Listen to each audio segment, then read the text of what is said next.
Hello all welcome to my channel Maguva. This is Geetha. మీరందరూ కూడా శివరాత్రిని చాలా బాగా సెలబ్రేట్ చేసుకొని ఉంటారు కదా! మరి తెలంగాణ స్టైల్‌లో మా ఇంట్లో మేమెలా సెలబ్రేట్ చేసుకుంటామో ఈ వీడియోలో చూసేయండి. జనరల్‌గా మేమైతే రోజంతా ఉపవాసం ఉండి సాయంకాలం టెంపుల్‌కి వెళ్తాము. కానీ ఈసారి మార్నింగ్ ఒకసారి టెంపుల్‌కి వెళ్ళి అభిషేకం చేసుకొనొచ్చిన తర్వాత ఈవినింగ్ కూడా మళ్ళీ వెళ్దాం అనుకున్నాను. సో, టెంపుల్‌కి వెళ్ళడానికి ఇంట్లో పూజ చేసుకున్న తర్వాత వెళ్తాం కాబట్టి ఇక్కడంతా ప్రిపేర్ చేసుకుంటున్నాను. అండ్ ఖచ్చితంగా ఉపవాసం ఖర్జూర పండు తిని ఉపవాసం అయితే వదిలేస్తాము. సో, అందుకే డేట్స్ కూడా తీసుకొచ్చాను. ఈ బ్రాండ్ డేట్స్ అయితే చాలా చాలా బావుంటాయి. మీరెవరైనా ట్రై చేశారా? నాకైతే చాలా ఇష్టము. ఈ మధ్య మార్కెట్‌లో ఎక్కడ చూసినా ఈ యెల్లో వాటర్ మిలన్సే కనిపిస్తున్నాయి. లాస్ట్ టైమ్ ట్రై చేసినప్పుడు స్వీట్‌గా లేదనమాట. టేస్ట్ అనిపించలేదు. కానీ ఈసారి చూద్దాం, ఈసారన్నా బావుంటుందా అని తీసుకొచ్చాను. నేను తినేది కొంచెమైనా కూడా ఇలా వెరైటీగా ఏం కనిపిస్తే అవి కొనేస్తూ ఉంటాను. అండ్ ఈ ఉర్లి కూడా తీసుకున్నాను. యాక్చువల్లీ చెప్పాలంటే దివాళీకి తీసుకున్నా. కానీ యూజ్ చేయలేదు, అలాగే ఉంది. సరే పూజ రూమ్‌లో వాటరేసి ఫ్లవర్స్ అవన్నీ వేస్తే చూడటానికి బావుంటుంది కదా అని చెప్పేసి ఇంకా ఈరోజైతే ఓపెన్ చేశాను. ఇంకా ఫ్లవర్స్ కూడా చాలానే తీసుకున్నాను. స్పెషల్‌గా ఈ శివుడికి ఇష్టమైన మోదుగాకు పూలు కూడా తీసుకొచ్చాను. అండ్ ఇంకా పూజకైతే అన్నీ రెడీ చేసుకుంటున్నాను. ఫోటోస్‌కి బొట్లు చాలా బాగా పెడతాను నేను. కానీ ఈసారి ఏంటో కుంకుమ నేను తీసుకొచ్చిన ప్యాకెట్ అస్సలు బాలేదనమాట. అసలు పెడుతుంటే ఇలా ఇసుకలాగా రాలిపోతుంది. నాకస్సలు నచ్చలేదు. ఏదైనా మంచి బ్రాండ్ కుంకుమ ఉంటే సజెస్ట్ చేయండి. ఇంకా ఎవ్రీ ఇయర్ శివరాత్రి రోజు ఖచ్చితంగా మేము ఇంట్లో ఉన్న చిన్న శివలింగానికైతే అభిషేకం చేస్తాము. పాలు, పెరుగు, తేనె వాటితో పాటు ఫ్రూట్స్‌తో కూడా చేస్తామనమాట ఈరోజు.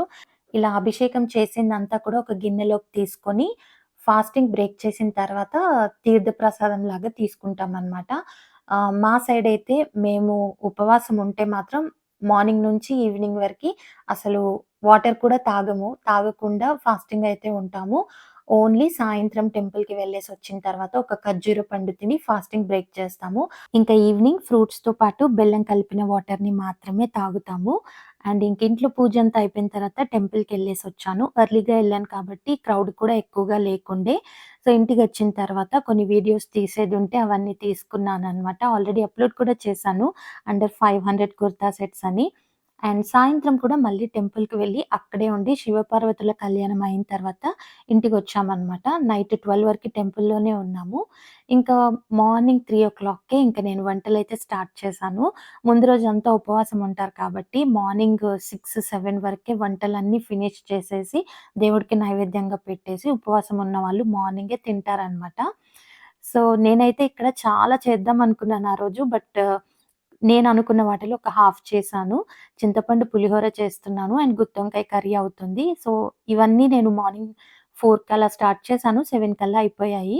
శనగలు చేశాను, చింతపండు పులిహోర, కుంకుమ పువ్వు వేసి పాలు లేకుండా సేమియా స్వీటు, ఆకుకూర పప్పు, చిక్కుడుగాయ కూర అండ్ గుత్తి వంకాయ, వైట్ రైస్ ఇవి మాత్రమే చేశాను. పూజంతా అయిపోయిన తర్వాత ఇలా దేవుడి దగ్గర భోగ్ పెట్టేసి, ఆ తర్వాత ముందు రోజు ఉపవాసం ఉన్నవాళ్ళు, లేని వాళ్ళు ఇంట్లో ఉన్న వాళ్ళంతా కూడా భోంచేస్తారనమాట. ఆ దేవుడి దగ్గర పెట్టిన ప్రసాదాన్నే తీసుకుంటారు. సో, తెలంగాణ స్టైల్‌లో మా ఇంట్లో ఎవ్రీ ఇయర్ మేము ఈ విధంగా శివరాత్రిని చేసుకుంటాము. ఈసారి కూడా చాలా సింపుల్‌గా చేసుకున్నాము. సో, చూసారు కదా మా శివరాత్రి వ్లాగ్. మీకు నచ్చినట్టయితే లైక్ చేయండి, షేర్ చేయండి. ఛానెల్‌ని సబ్స్క్రైబ్ చేసుకొని పక్కన ఉన్న బెల్ ఐకాన్‌ని కూడా ప్రెస్ చేయండి. Thank you for watching.